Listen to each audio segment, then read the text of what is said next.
Are visa గురించి మాకు చెప్పగలుగుతారా? ఎందుకంటే రీసెంట్ గా కూడా ఆర్ వీసా మీద ఒక అప్డేట్ కూడా వచ్చింది government.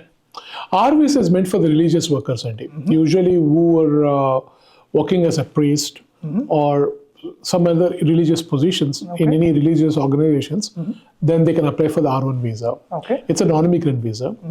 Usually it is valid for 5 years. Okay. So after completion of 5 years, then again the individual who is an R1 visa has to depart the country and stay outside the country for 1 year to again apply for R1 visa to reset the clock for them for 5 years. Can recent update ఏమైందంటే because of the unusual delay in adjudication of the green card petitions, R1s are eligible to file for the green cards in this country. Through వాళ్ళకి the what we file is for them is form I-360 అన్నమాట. It's called other religious workers. Okay, other workers and religious workers. So ఆ petition file చేసినప్పుడు వాళ్ళకి green card రావడానికి possibility ఉంది. ఒకప్పుడు అది ఎప్పుడు కరెంట్ ఉండేది, చాలా ఫాస్ట్ గా ఉండేది. కానీ రీసెంట్ టైమ్స్ లో ఏమైపోయిందంటే R visa adjudication I-360 adjudication for religious workers, priority dates are not available for many countries. So the adjudication process has been delayed. Almost it's almost unavailable for almost 2-3 years now. అంటే వాళ్ళకి priority dates are not available. So వాళ్ళకి ఎప్పుడు availability ఉంటుందో ఏమిటో తెలియదు వీళ్ళకి, and they're exhausting their 5 years period. And they have to leave the country and they can't come back for 1 year. So all these religious organizations are basically suffering because they don't have their head priests, they don't have their priests or their pastors or whoever they are in. అందుకని government, our current administration kept that in mind. They have given a relief from this staying outside the country for more than 1 year. Once you exhaust your complete your 5 years, you don't have to go outside the country and stay for 1 year. It still requires you to go abroad and leave the country after completion 5 years, but it allows you immediately to apply for R1 visa again after approval of R1 petition by the petitioning organization. And then you can able to come back on R1 again and able to continue do your job as a priest or whatever position you are in as an R1 worker. So that is one advantage with R1 update which has happened recently. It is effective immediately right now. So if any priest is exhausting their 5 years, so don't panic. You just have to leave the country and make sure that your organization files your R1 petition again. And then once that R1 petition is approved, go to the consulate, get visa stamped, and then come back. And likely that R1s will have a stamping very easily done. Especially if you're coming for the churches as a pastors or anything like that, it becomes very easy. So just keep that in mind. Bhanu గారు, ప్రస్తుతం మనం చూసుకున్నట్లయితే visa appointments అనేవి reschedule అవుతూ ఉన్నాయి ఎవరైతే India వెళ్ళారు మన ఇండియన్స్ కి. అవును, ఇండియన్ కాన్సులేట్స్ లో. అవును. Yeah. So is it the safe right time for people to go for stamping?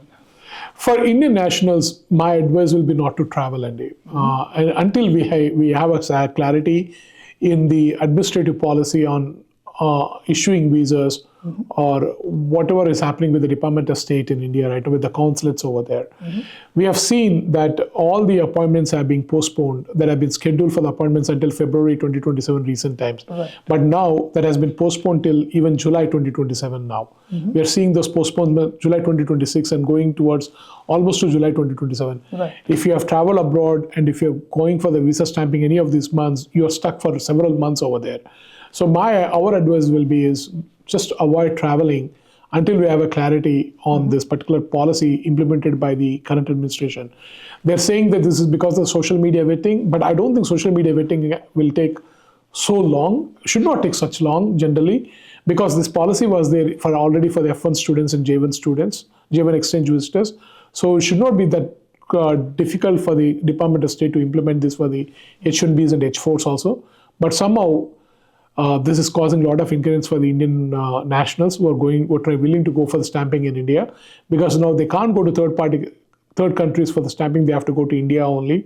So avoid traveling as much as possible.